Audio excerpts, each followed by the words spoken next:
Be seated. All right, Mr. Mando, I assume you're ready to call your first witness. Yes, sir, Mr. Chairman. Please do so. Commission calls Honorable Judge Russell Allred to the stand, please. As if upon cross-examination. May it please the court for just a second. If I may, I intend to testify in this hearing. However, for logistical purposes, I would request I get to testify in my case as opposed to the case in chief because it will require me to testify twice to introduce all my exhibits in the second half of it to give the rebuttal testimony. In other words, it would add an additional layer of rebuttal in this case.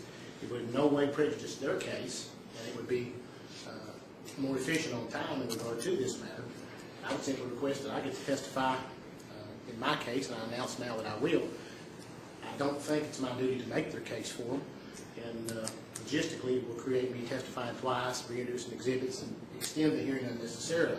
So that's my position on it. Even the rule allows if the judge doesn't show up, it can't be used against him, and I announce now that I will testify, but simply for logistical purposes and making a more efficient hearing, allow me to testify in my case in response to it.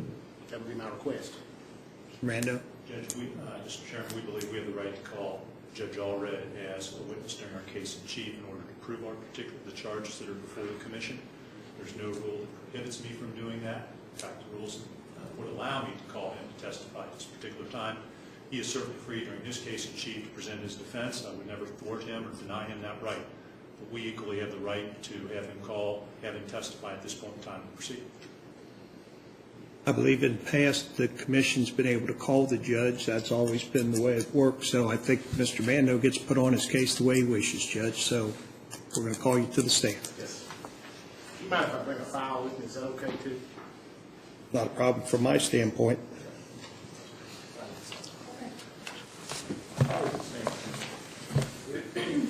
Judge, would you raise your right hand and swear, please? Do you swear or affirm that that everything you're about to testify will be the truth, the whole truth, and nothing but the truth, so help you God?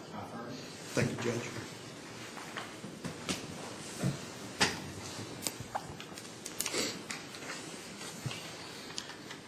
It's kind of in a hole over here. It's hard to really see much going on.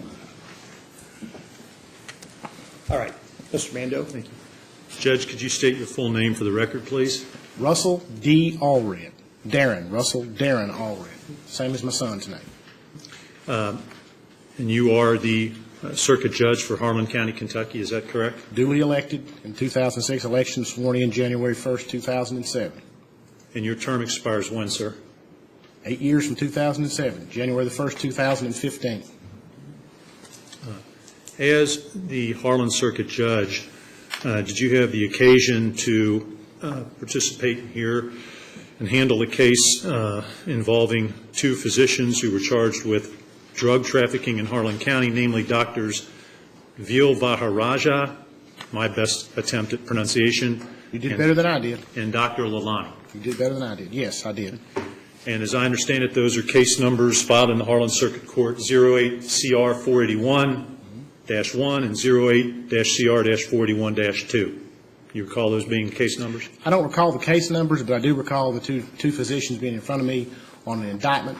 I think it was a criminal syndicate charge initially. And am I correct, Your Honor, that in this particular case, the two physicians who were charged with drug trafficking were ordered to post a $1.2 million bond while the case was pending?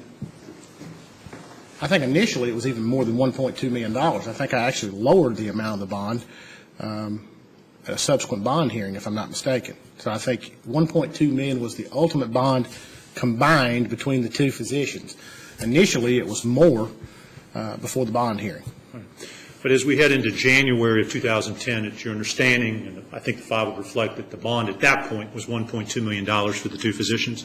Yes, sir. Subsequent to a bond reduction hearing was lowered to $1.2 million combined. And I'm thinking it was $200,000 for Dr. Lalani and $1 million for Dr. V, as they call it.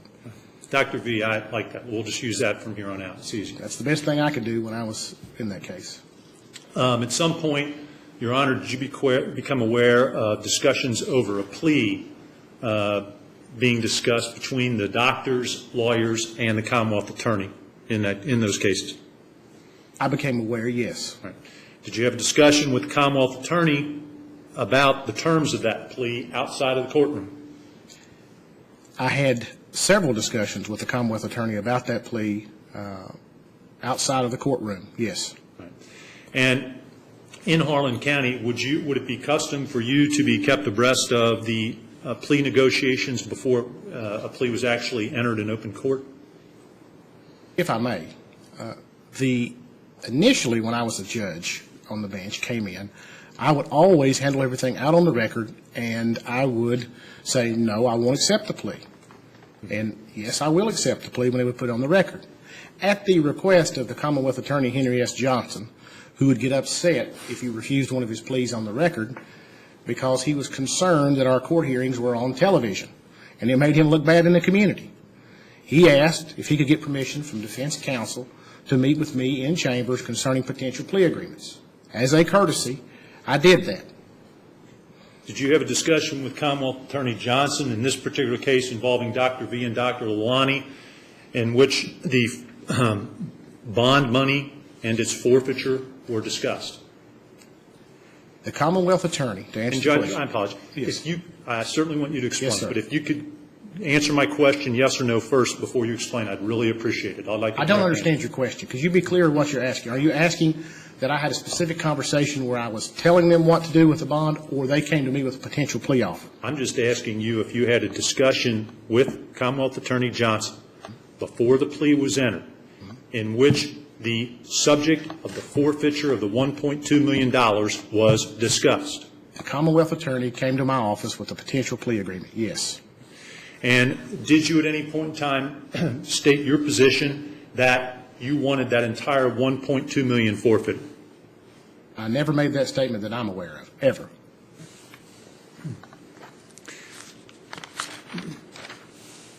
Now, as I understand it,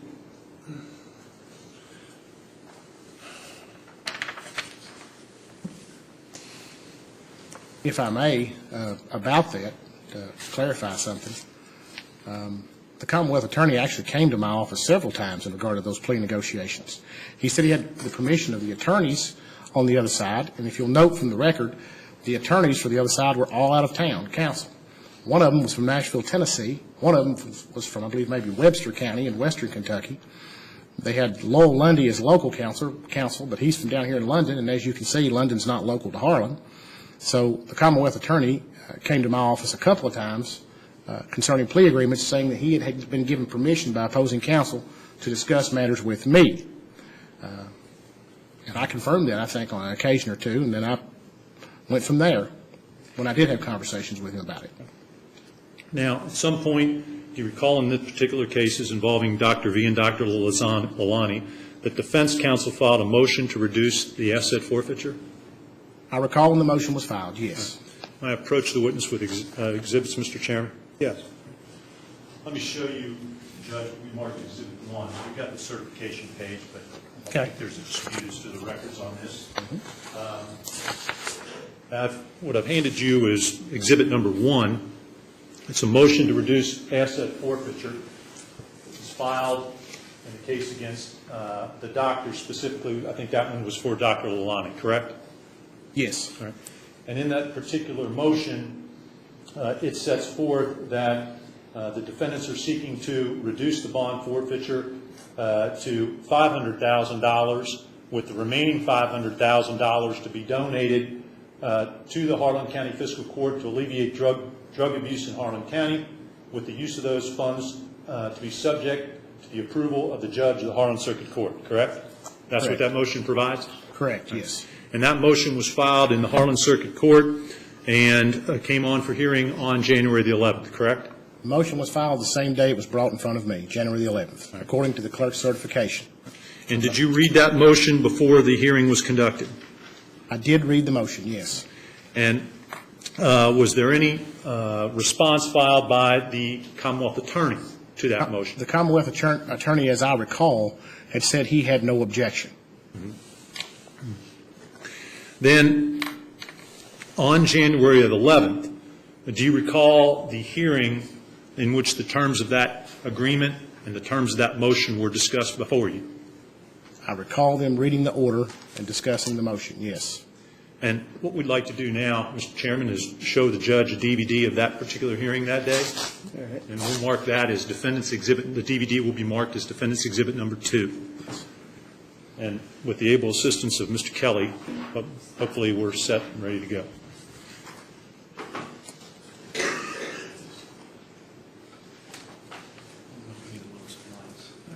Judge, can you see that screen okay? No, I can't see it. We have no objection if the judge needs to stand. Do you mind if I get a file too while I'm up, if you don't mind? Sure. Thank you very much.